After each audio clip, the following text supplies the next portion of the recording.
Hello guys!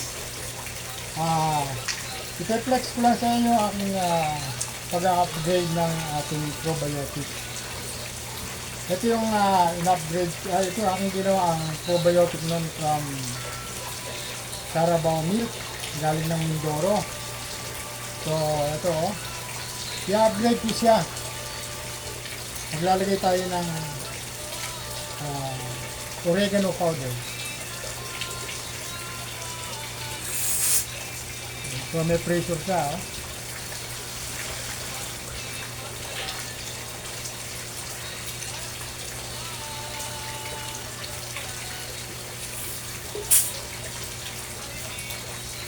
Ayan Ito yung probiotic galing sa Carabao Milk. So ang gagawin natin, i-upgrade natin siya dahil usong-uso na ngayon ang sakit ng mga manok, pati kalapati, pati pato. So, ang gagawin natin guys, hahaluan natin ng oregano powder para meron silang panglaban sa sakit. So, ito yung ating oregano powder.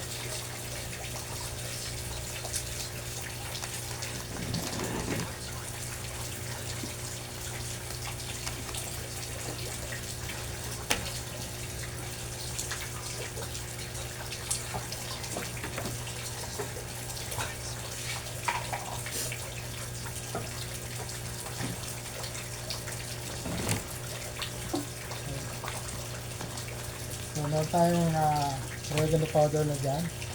Tapos ilalagay natin itong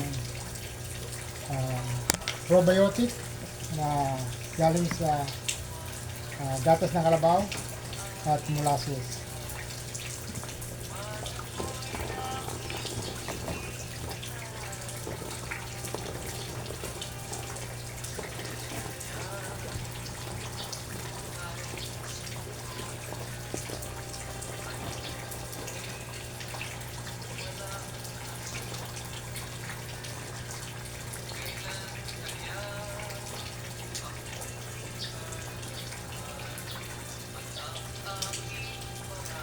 At least meron silang natural na panglaban sa mga sakit na yan.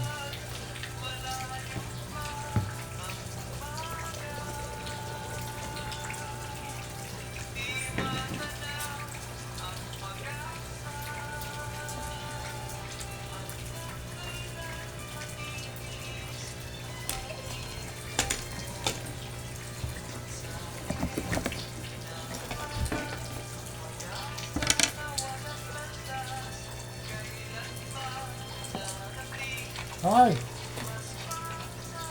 Na ito yan puro bula pa. Ibig sabihin nagkakaroon ng chemical reaction dito yan.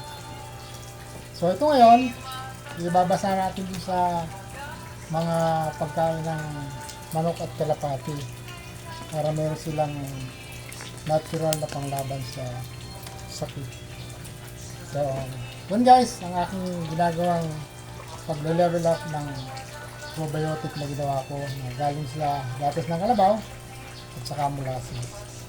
May mga vlog ako dyan guys na kung gusto nyo balikan nyo aking mga video.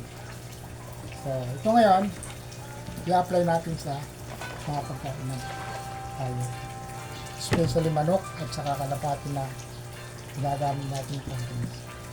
Okay guys, thank you for watching.